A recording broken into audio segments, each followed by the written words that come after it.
Hi, everybody. So thanks for tuning in for our live this afternoon. We have Greg from Dust 1947 here, and we're going to talk about all things Dusty. Yeah. Much to Gianna's jealousy, because I get to talk for a change, not her. So there, because somebody's got to work the computer, and I don't know how. So that's how that works.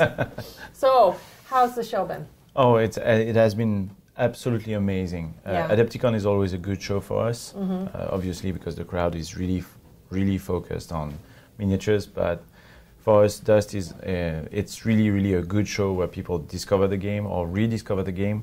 So that's really nice. And this year, for the first time, we also had an event on Saturday afternoon and Saturday night. Yeah. And that was amazing. We had a crowd that was bigger than we expected. Awesome. And people stayed longer, played even casual games after the tournament. That's great. It was really fun. So.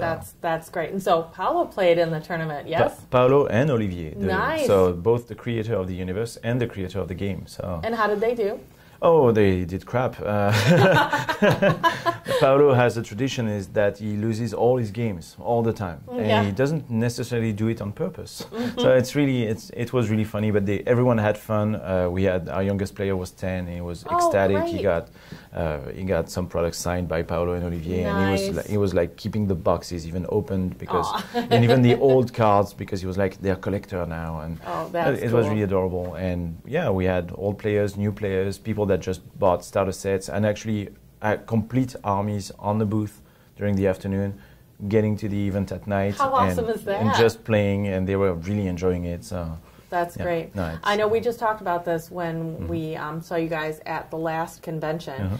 Yeah, I've been a little scary about not wanting to participate in tournaments. It feels very intimidating. That is not how tournaments feel for you guys. No. And what you just described in that whole circumstance clearly is exactly why those tournaments work like that. You know, our game is casual. It's really meant to be played in a relaxed manner, and we have a fantastic community that totally understands that and really is trying to include everyone all the time. So it's really nice. We are actually trying to find an alternate term for tournament because it really doesn't describe the events that we are actually making. So it's a work in progress, but but it's really something that we have to work on because it's beyond tournaments. It's really a day of gaming with friends, having fun, experimenting with lists that don't necessarily make sense on the paper, but are always fun because the game is also at the level of balance right now that it has never been at. So it's really nice. Did anybody find themselves asking Paolo or Olivier for assistance, like to rule clarify or anything during this last one? Strangely, not that much. No. First, because by discipline, players always go to the TO to ask questions. And not other players. And also because we just released an errata for our game. So everyone was actually up to date on the rules. It was really easy. Good. And again, the rules interactions are not that complicated that you need to refer to the book all 5 minutes. Which is great. You read them once, you play twice, and you're done. So it's really cool. That's great. So I see we've got show and tell here. Oh yeah, that's actually the lineup of products that we had for Adepticon this year. Funny enough, the container was delayed by customs. So wasn't just you guys, though. Oh no, we've heard this theme from yes. a lot. So yeah, it always happens around Chinese New Year in February, March. Everything gets packed and delayed, and so fun times, So, but yeah, the big news is this one. It's the Lilith Coven, so it's the Mythos starter set. Too cool. So we have actually the box here, but we actually have the first premium miniatures on the American soil ever. They're gorgeous. So this is a starter set that is composed by a squad of 5 cultists, a priestess, Lilith, that can turn into a monster when she gets damaged. She looks scary. She is. And then you have 3 Migos. So we're really delving into the mythos as it exists. So with the creatures that everyone can expect from the Cthulhu legends and literature. So it's really a fun army. This starter also allows you to actually complete the first summoning that we released in December. Yes. So when you play the 2 boxes, you actually have 99 points of army. So it's a tournament legal army, and you have 2 platoons that are meant to play with each other. So and these guys are just scary because man, when they hit, they hit. They hit like a wall of bricks. What is the play style like with these guys? So the play style is really meant to be complementary to the army box. So the priestess is obviously this gameplay of you're gonna hit me, I'm gonna become this melee monster, I'm gonna eat you up, and then I'm gonna heal actually, and then turn back into the priestess again. Okay. So you really have this back and forth with the gameplay. The cultists are a dirt cheap unit that is meant to deal a ton of damages to infantry, nothing to vehicles. Okay. But they're going to be able to, thanks to Lilith, to move and then sustain their attacks, for example. So it's going to be really an army that is going to deal damage all the time. I just got what you meant by that. Yes. That's very scary. So you're going to be able to reroll your failed attacks when you move, which is really powerful on short-range weapons. Suddenly the range extends by your movement, so it's really good. The Migos are a troop that is mainly a melee troop and very efficient against vehicle. Their pincers are really strong against vehicle, but they also have a 1 per game action where they're gonna called spores because they are fungi from space. And this spore is actually an attack that is gonna attack everyone in range 1 around them, friendly or foe. Oh boy. So you're gonna hit automatically, you're gonna attack and you're gonna damage without save of any kind. Ouch! So that's really powerful. Yeah. So that's where the platoon enters and becomes really interesting. If you play this starter set, you have a platoon that says, as long as Lilith is on the table, everyone from the starter set is immune to the spores. Oh man. Okay. So there's the game. So you have to protect Lilith at all costs. And the ultimate bonus is that not only you're immune to the spores, but you're also immune to the psychic scream from the avatar of Nihil. Which is horrible. It's so horrible. It's a range. It's the same kind of attack, area of effect of 3. So it's a range 3 all around, without line of sight, without save. So suddenly, all your army, except the 2 spawns of Cthulhu, are completely immune to your powers, and that becomes really dreadful for everyone. Absolutely. So it's a lot of damage output. Really, an army that is in your face. Is meant to be that. It's anyway, it's the kind of play style of the game anyway. We don't have any grind in the game, but this one is really in your face. You can imagine the cultists really running all around, shooting everywhere. Right. There's no real discipline, but it doesn't really matter because in the end they explode and you become crazy. So, so that's really the gameplay of the army right now. We have some other releases. We just put online our catalog. And the catalog shows actually some future releases for every army, but for the mythos, we're going to have some saboteurs.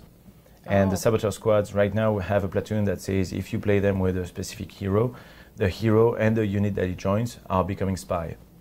Okay. So that means that you're going to have 6 miniatures that start actually behind enemy lines in range 1 of an enemy unit. And it happens that they are armed with demolition charges that are anti-tank options. So your usual SSU player that has this huge tank in the back of the battlefield just shooting at you from a protected area suddenly becomes really vulnerable.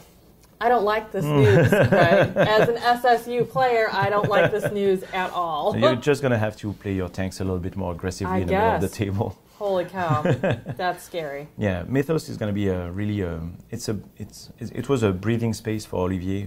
He wanted to develop something different gameplay wise, and it really allows us to do that. So awesome. It's pretty cool. Very cool. It's not the only release though for this month, obviously. So we have for the allies the very long awaited sniper squad. Awesome. So sniper plus a spotter. We put them in a box called specialists because you also have a squad of observers that are helping artillery. But these 2 snipers have been expected by allies players since, it's been 10 years now that the game exists, and it's probably 9.5 years that they've been waiting for the snipers. Well, we just won't tell Gianna, and she can continue waiting. How's that, okay? Nobody tell her. So definitely now we have the snipers. It's a good squad, really efficient. Snipers are really powerful in the game. Sometimes they are your only option to remove some very key units from the enemy. So that's pretty cool. That is very cool. For the Axis, we have 2 different releases. We have the Observer Squad for the Fallschirmjäger. So again, to help artillery shoot out of activation, that's really the one that you want. Really simple, there's no special trick to it. And then this one is actually one of our new boxes because we are rehauling the whole line product-wise, not game-wise, but product-wise we are making boxes with more content in it. So you're going to have the return of boxes with several weapons options on one chassis. Okay. You're going to have grouped, as you've seen with the snipers and the observers. You're going to have units that are grouped together in the same box. Or you're going to have now the new headquarters box. The boxes are going to be always a command squad and a group of heroes for one faction. That's very cool. The first one is the Blutkreuze, where we're going to have a long-awaited also command squad for the Blutkreuze laser troops. So that's going to really help them being reactivated and stuff while remaining in the faction bonus. And then you have, in this one, it's really exceptional. You have 5 heroes. Wow. One of them has never been released before. Nice. So you're going to have Grenadier X, Totenmeister, Sigrid, and Marcus that you know from the very beginning of the game and that have been out of production for years. And now you're going to have also another zombie that is called Wolfgang. Wolfgang is really a fun zombie that is super sturdy, super resilient, and is really meant to become a choke point again for your opponent.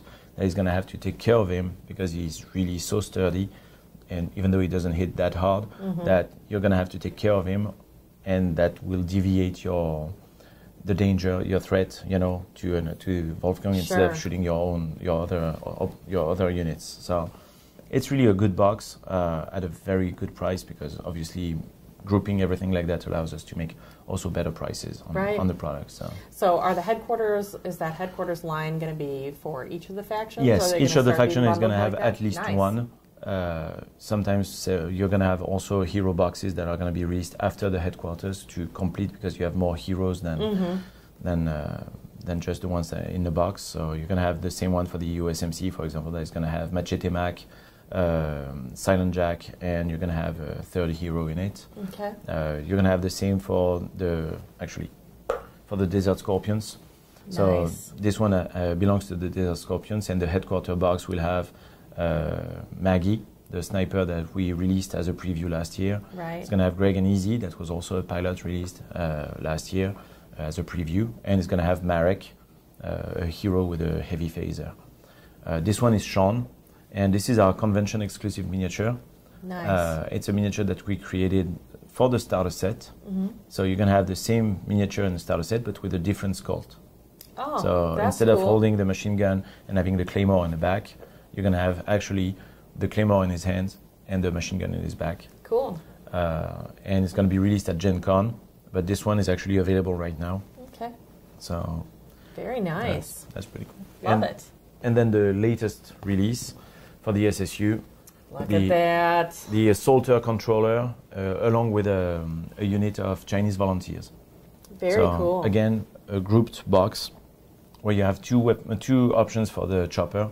One of them being brand new. The controller has an ability called Jammer, and Jammer allows you to have your opponent re-roll their command actions when they make them. So you have an enemy officer that goes, I want to reactivate that unit. If you're in range with your controller, he has to re-roll the rolls when they're successful.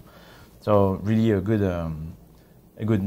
unit that will allow you to prevent your opponent from doing what they want on the battlefield. That's really and the cool. Chinese volunteers, everything playable for the PLA and the Red Army, so that fleshes out the PLA that we released last summer. Nice, so, very cool. It's a good lineup. We're really happy with it.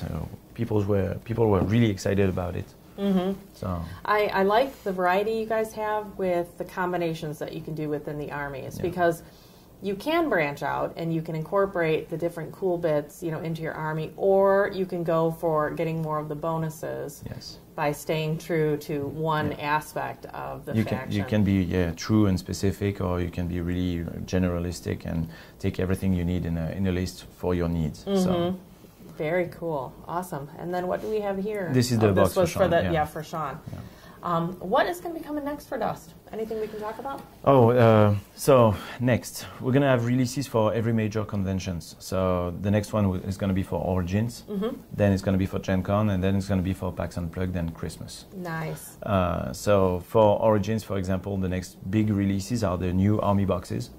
So we released the first one that I showed earlier for Cthulhu.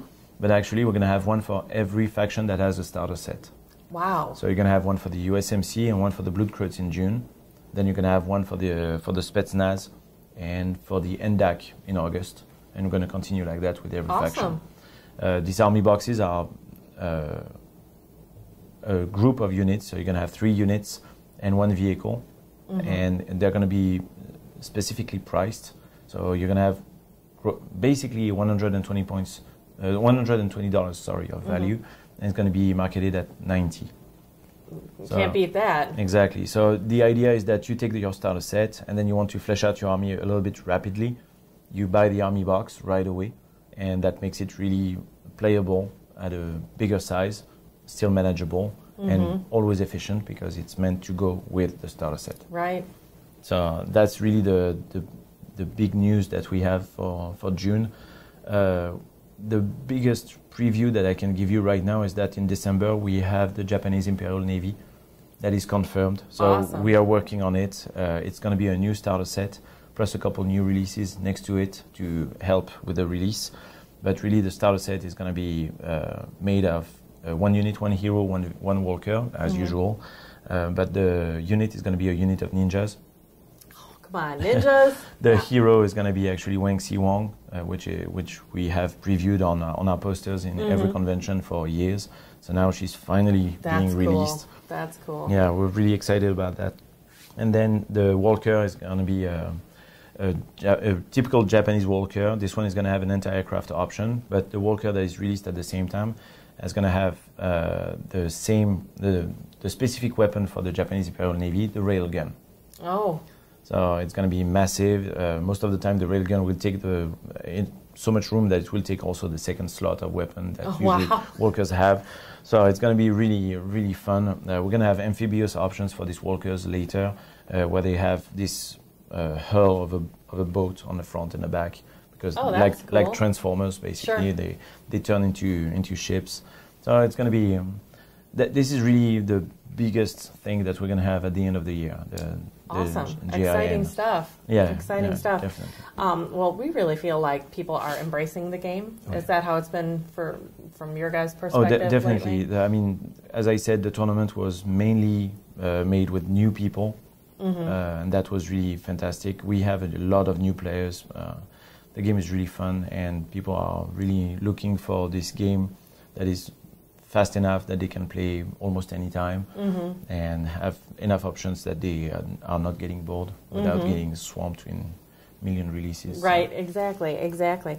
So I've been kind of asking everybody, has there been a clear favorite faction type that people have been gravitating to here at the show? Historically, we sell way more axes than anyone else. Really? Yes, and in the past it has been 3 axes for one of Allies and SSU. Wow. Lately, there is a huge popular wave of sorry for the pun, for actually the SSU. The SSU becomes really popular because we have rehauled the whole range, and when we made the new rules, they became more efficient and also more diverse in the way you could play them. And introducing the PLA really helped with that. So the SSU is actually making a bright return right now in popularity. I like to hear. Yeah. Oh, that is too cool. Honestly, the Cthulhu only, even though we only have 1 box, has sold like hotcakes. That's awesome. Their play style just sounds so different, and it's funny. And now, after you're describing that Imperial Navy, I'm thinking ninjas against the Cthulhu people. Yeah. I want to see that game. That just sounds like that's some stuff's gonna go down in that we're game. We're definitely putting the weird in Weird World War. Yeah. No, that's super fun. That's really funny. Yeah. Can you tell everybody a little bit about what kind of organized play Dust has? Our organized play is we have several stuff. You have the regular tournament and stuff like that. You organize it. We send you some prize support in your store or in your club. That's really simple. The other organized play that we have right now is an online campaign. Oh, really? So you sign up to an online campaign that is called Endless War. So it's endlesswar.dustUSA.com. You sign up for a newsletter. Every week you receive some news about the battlefront and what's happening during the war. And you receive a new scenario every 15 days. Wow. You sign up with an army. You decide that you're going to, for example, you say, I'm playing these armies. And every week you choose, or actually for every of your game, you can declare the game. So what you played, what your opponent played, where you played in the world, and the result. And this result will influence the map of the world that changes. So you have 12 different fronts in the war. And on each front, depending on who wins the most, or how they win and with what, the map changes. So you have territories that used to be really divided between 3 factions like Iceland, and right now it's really a domination of SSU. You have Sverograd that was also really split, and now the Axis is really pushing hard. So you have the Golden Triangle, for example, that is really under Allied domination right now because the troops from the Foreign Legion are apparently doing pretty well in the jungle. So yeah, you have these results, and not only does it change the map, but it also influences the universe because thanks to that, some heroes will have their destiny changed. And for example, the first consequence that we had during the Endless War in the last 6 months was that one hero, Action Jackson, that was a British commando working mainly in Northern Europe, in England, just switched faction and became a Desert Scorpion that works in Babylon. That's very cool. So now you can play Action Jackson both as a commando or a Desert Scorpion, allowing you to not lose your faction bonus when you play one or the other, while still playing heroes that you like. So that is very cool. There's the bonus to getting in on playing the games like that. And so being Endless War, so this is just an ongoing campaign then? Yes, or is it a time frame? It had a time frame. It was supposed to last a year, so it's going to end actually pretty soon. Okay.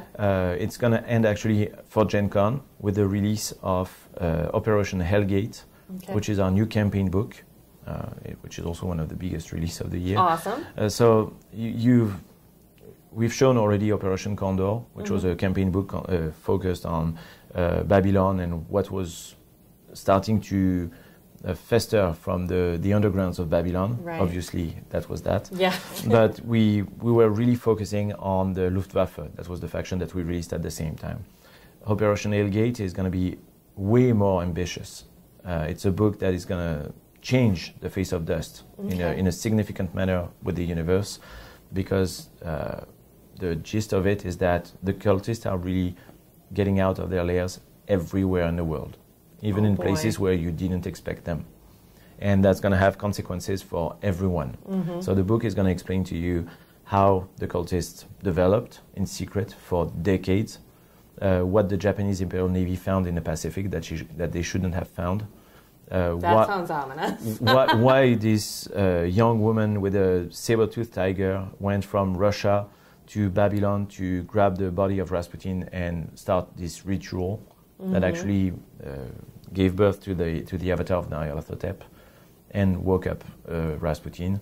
So a lot of events like that are going to collide and explain a lot of things on the World of Dust. That sounds awesome. Yes. That sounds awesome. So. Would it be safe to say that a different campaign then will start for another year cycle or something like that? It's exactly that. After that, we're going to have another year-round campaign that is going to be called Paradise Lost. Awesome. And it's going to have a new gameplay, new consequences. So we're still working on the details of it, but it's going to be a campaign that is really highly narrative. Well, that is too cool. I think the next campaign sounds like something we're going to have to get in on. Yes. That just sounds like too much fun. That's really what we want to introduce with the new organized play, less competitive and more narrative, so that people can play and not only win for themselves, but for their faction. So the Dust Days are going to be really focused on that. All our events during conventions, because each convention we attend will have a Dust Day, and these Dust Days will focus on this campaign. So.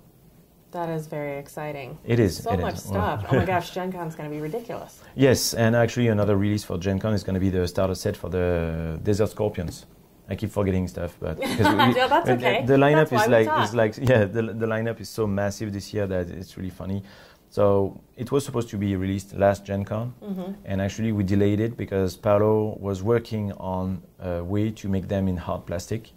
Oh, okay. And we found a way. So now the whole starter set is going to be in hard plastic. Wow. So it had to be delayed 1 year because the molds are different, the techniques are different.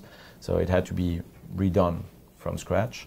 Very but nice. It's going to be a beautiful starter set. And actually the Sean that we have here is actually in hard made plastic. That way? Yeah. So the sword and the weapon don't bend, for example. The foot is more reliable on the base.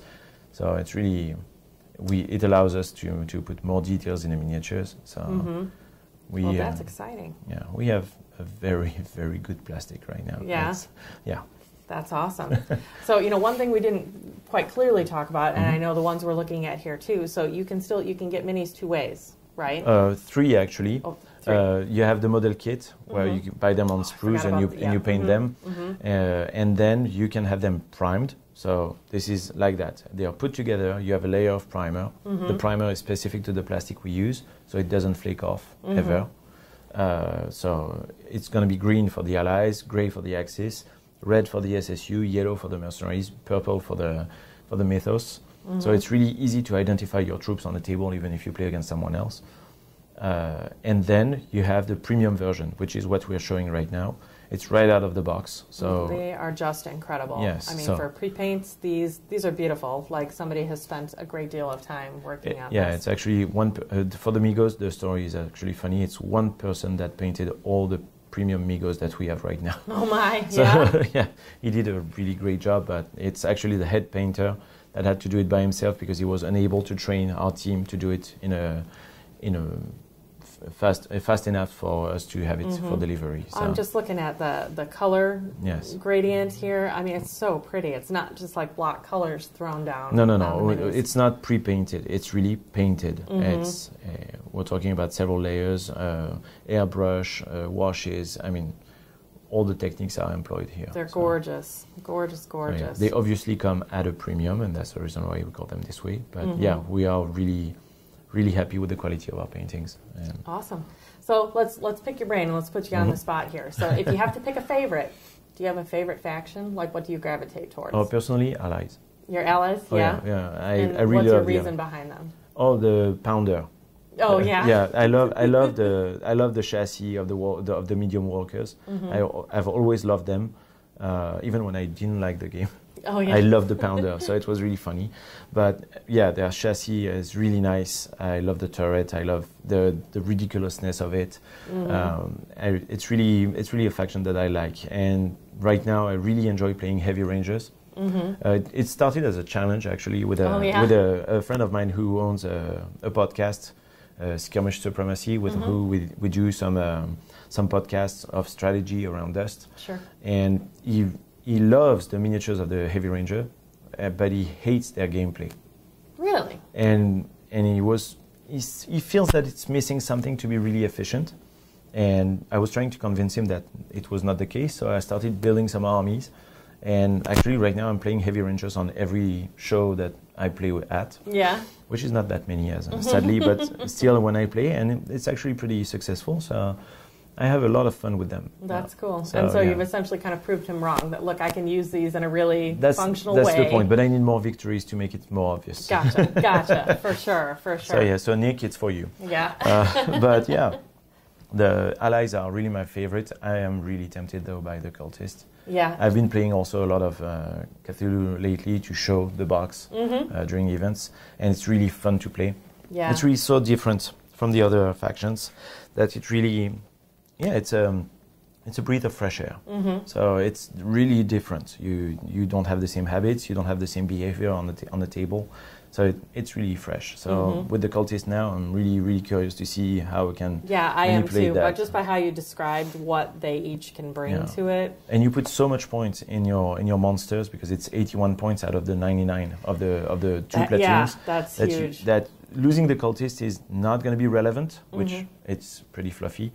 But at the same time, you know that you need them to be able to stop and drown the enemy lines from just overflooding your monsters. So it's going to be really interesting to see. I'm really curious about it. Yeah, and then now you were saying with our leader here, so is this meant to be interchangeable models then? Yes, based exactly. Upon what circumstances you start with the priestess really nice. on the table, and then every time she gets wounded, you switch her to the monster. Gotcha. And the monster attacks in melee only, doesn't have a weapon anymore. And so she attacks in melee, and every time she damages, she heals 1 point of damage. When she's back to normal, to no damage at all, she flips back to the priestess. That's pretty fun. So it's going to be back and forth like that. That means also that when you want to kill her, you have to kill her right out, or she's going to heal herself. And let's remember that as long as she's on the table, everyone is protected against the spells and stuff. So. And I have to imagine they're all going to be pretty mad when she starts getting hit. It's exactly that. So. But that also, for example, you're going to play this unit as you would play a unit with a hero, so 6 miniatures. And usually what you do is that you put the HPs on the hero to actually try to damage the hero. Everyone puts the damages on the hero because that saves the other miniatures. And on this one, it doesn't only save the other miniatures, but it's going to turn the hero into a monster. Right. Then your opponent is really going to have to think before shooting at the unit. Yep. Because it has consequences on the speed, on everything. And on the ability to heal. Exactly. So yeah, it's going to be it's really interesting. I'm really curious about it. The play test that we had was really interesting, but now I'm going to be really able to see it against everything all the time in tournaments with lists that are hard, or during those days on lists that are a little more fluffier, and it's going to be really interesting. That's pretty awesome. Something else I wanted us to bring up was your app. Yes. Because that has been a really nice addition to the game. Can you tell everybody a little bit about that? So we have an app for iOS and Android called Dust and List. And it's an app that is completely free. So you download it for free, the content is free and will remain free. It's really it's an army building app. So it allows you to make your army list the way you want. But it's also a collection manager, so you can tick basically units that you possess that are primed or that are premium, so that you know what you need or what you want to get next. It's an app that actually we had one guy make in one summer. Yeah. The guy is a genius. Anton did a job that is amazing on this app. It's really fluid. It works on most mobile device, so we're really happy with it. It really allows you to build your army list in any way you want. So you can start adding some units, and the app will remind you that actually you have a platoon, and will offer you to open the platoon so that you have the rules. That's awesome. Of the platoon. Or you can build from a platoon, and then it will give you in each section of the platoon the list that you can play. So it really guides you whether you're an advanced player or a beginner, towards what you want and what you need. So it's a good app. We're really happy with it. Our players are using it all the time. Even some of them are actually even using it now instead of their natural card. Yeah. We're not phasing out the cards. I know I had these questions a million times. We are not phasing out the cards. The cards are still relevant in our game. So we're still keeping the cards in the boxes. But this app will really allow you to even see previews of stuff that is not released yet. For example, all these were released before their release date. It will also allow you to see what you're missing and why, for example, instead of saying, I would like to buy this machine, but I really don't know what it does, now you're going to be able to go on the app, look at what it does, and then decide if you really want it or not. That's pretty awesome, because when you're sitting there thinking, okay, I keep taking a beating from the sky. Yes. I need something that has anti-air. And exactly when you don't really know what you're looking for, that would be really helpful. You even have filters in the app that allow you to filter with the ability or a certain number of points. So, for example, you say, I want a unit that has spy. You select spy as a filter, and it will give you only the units with spy. That's cool. That makes it really easy to build your army. So, yeah, it was an exciting project. It took us like most of summer. The iOS version was delayed a million years because validating anything on the App Store is excruciatingly painful. But yeah, now we have it, and it's worth nice. We have Jim, one of our patriots, that is actually in charge of updating absolutely everything. So he puts the new cards, the new platoons. He corrects all the mistakes that we had in the alpha version. So we have an app that is actually pretty lean right now. It's nice. That's great. Well, I expect nothing but great things, because we love this game, and we're very excited to see that other people are loving it too. Yeah. Your guys' enthusiasm for the game really shows, and I think that just helps tremendously. So. It's Paolo's game. He really loves this game as his baby, and it's contagious. He looked like a little kid playing in that tournament. Oh, yeah, it was super fun. It was like, and that's why this game is cool. We're actually playing tonight again. Oh, so, yeah? Very nice. He was like, nice. The Patriots are still here? Yeah. So, okay, we gather, we play all night. Okay. That's awesome. So I'm going to be really tired. Yeah, I bet. Well, Greg, it was great chatting with you. If anybody has particular questions about Dust, let us know. Get them in the comments. We can connect with Greg, get that feedback back to people. Otherwise, Gianna and I love the game too, so we will always be talking with Greg about Dust. So even away from the con, we're happy to help feed that because we love the game. We want other people to love it too. So thank you. Yeah. So you guys, again, swag is up for grabs this weekend. Today's the last day. Make sure you're getting those comments in for your chance to win, and we'll catch you again soon. Thanks for talking, Greg. Thank you.